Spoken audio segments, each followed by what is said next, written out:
Friends, welcome to my YouTube channel. तो आज की इस वीडियो में हम बात करेंगे एंटरप्रेन्योरशिप यूनिट नंबर 2।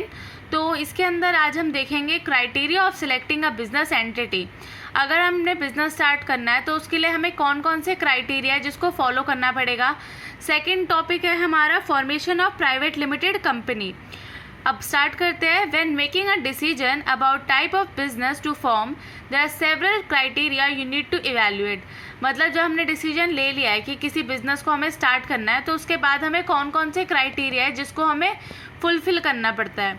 तो सबसे पहला आता है हमारा बिजनेस विजन। हमारे बिजनेस का क्या विजन है, हम किस स्ट्रैटेजी को फॉलो करने वाले हैं, तो इसके अंदर उसकी बात करते हैं। मिशन स्टार्ट, मतलब बिजनेस स्टार्ट करने से पहले हमारा क्या मिशन है, किस पे हमें टारगेट करना है, किस चीज़ को हमें फॉलो करना है। Core value, competitors, current decision, हमारे मार्केट के अंदर कौन कॉम्पिटिटर्स है, हम किस तरह से अपनी डिसीजन मेकिंग को कंप्लीट करेंगे, तो इन सब चीज़ों पे हमें बात करनी पड़ती है। फिर आता है हमारा core competency, value chain strategy, target market, equity funding model. तो इन सब पे हमें अपना क्राइटेरिया को फॉलो करना पड़ता है। तो ये 8 पॉइंट्स है जिसे हम फुलफिल करेंगे। फिर आता है हमारा लीगल लाइबिलिटी। लीगल लाइबिलिटी कितनी है कंपनी की, टैक्स किस तरह से हम फुलफिल करेंगे। कॉस्ट ऑफ फॉर्मेशन, मतलब जब कंपनी में हमारी कॉस्ट कितनी आएगी। ऑनगोइंग एडमिनिस्ट्रेशन, मतलब रोज के काम को चलाने के लिए कितनी कॉस्ट आने वाली है। फ्लेक्सिबिलिटी, हमारा बिजनेस फ्लेक्सिबल तो है, इजीली चेंज तो हो सकता है या नहीं हो सकता। फ्यूचर नीड्स को देखेंगे। तो इसके अंदर ये 5 पॉइंट हमें फुलफिल करेंगे। फिर आता है हमारा formation of private limited company. Company is a legal entity followed by legislation which permit a group of people as shareholder to apply to the government for an independent organization to be created, which can then focus on pursuing the set of objective and empowered with legal right which are usually only reserved for individual, such as to sue and sued, own property, hire employees or loan can be borrow money। Private limited company के अंदर वो लोग आते हैं जो कि मतलब एक लेजिस्लेशन को पूरे फॉलो कर आ रहे हैं। ये एक तरह की लीगल एंटिटी है जो गवर्नमेंट के द्वारा हमें अथॉरिटी मिलती है, उसके बाद हम इसको स्टार्ट करते हैं। तो इसके अंदर कुछ भी आ सकता है, जैसे कि हम ओन कर रहे हैं अपनी प्रॉपर्टी, एम्प्लॉयज़ को हायर कर रहे हैं, या फिर लोन ले रहे हैं, या फिर किसी से पैसे उधार ले रहे हैं। तो इसके अंदर आता है हमारा प्राइवेट लिमिटेड कंपनी। फिर आता है हमारा इसके अंदर क्या क्या रिक्वायरमेंट्स होती है प्राइवेट के अंदर एंड पब्लिक के अंदर। तो फर्स्ट शेयर होल्डर प्राइवेट के अंदर मिनिमम 2 होते हैं और पब्लिक के अंदर मिनिमम 7 होते हैं। डायरेक्टर्स 2 होते हैं प्राइवेट के अंदर और पब्लिक के अंदर 3 होते हैं। Authorise share capital 10,000 in private limited and 5 lakh in public limited company. Digital signature certificate DSC, तो प्राइवेट के अंदर ये अप्लाइड होता है और पब्लिक के अंदर ये 1 डायरेक्टर को ही मिलता है। Director identification number DIN number जो होता है हमारा प्राइवेट के अंदर सभी डायरेक्टर्स को मिलता है और पब्लिक के अंदर भी ये सभी डायरेक्टर्स को मिलता है।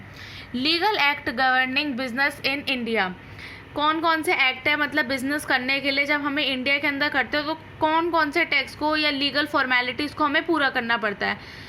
Major laws and regulation governing conduct of business in India, an entrepreneur has to compel several laws. Following are some of the important legal compliances that a startup entrepreneur must compel with: income tax, sales tax, profession tax, central excise। तो ये सारे tax है जो उसको मतलब भरने ही पड़ेंगे जब भी कभी एंटरप्रेन्योर कोई काम करने लग रहा है। Intellectual property right IPR is a term used for various legal entitlement which attach to certain type of formation, idea or other intangible in their expressed form. IPR can be defined as a right given to people over the creation of his mind। मतलब ये वो right होता है जो किसी भी person को दिया जाता है जब वो अपनी कुछ चीज़ को क्रिएट कर रहा है अपने माइंड का यूज़ करके। तो मतलब जैसे किसी ने कोई चीज़ का इनोवेशन किया या क्रिएशन किया, उसके बाद उसने उसमें IPR ले लिया। IP which include invention, in IPR के अंदर क्या क्या आता है, इन्वेंशन आता है, ट्रेडमार्क आते हैं, industrial design, geographical indications and copyright. तो इसके अंदर ये सब चीज़ें इंक्लूडेड होती है। IPR के अंदर हमारा क्या क्या आता है, पेटेंट, ट्रेडमार्क, लाइसेंस, कॉपीराइट। अब कैटेगरीज क्या क्या होती है IPR की, one can broadly classify the various form of IPR into 2 categories. इसकी 2 कैटेगरीज होती है।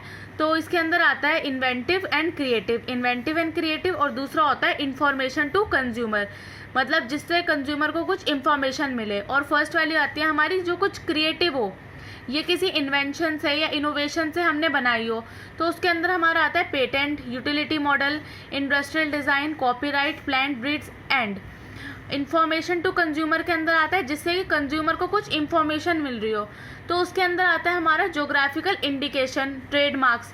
तो इसके अंदर बस 2 आते हैं, और इसके अंदर हमारे आते हैं copyright, patent, utility model etcetera. IPR divided into 2 category, intellectual property और दूसरा आता है हमारा राइट्स।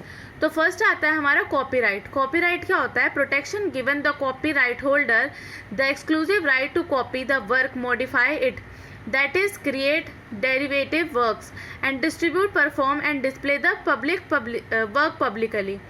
तो कॉपीराइट के अंदर आता है कि मतलब हमने कुछ चीज़ बनाई और उसके ऊपर हमने कॉपीराइट ले लिया, तो उसको कोई दूसरा पर्सन उस चीज़ को हमारी परमिशन के बिना उसको यूज़ नहीं कर सकता।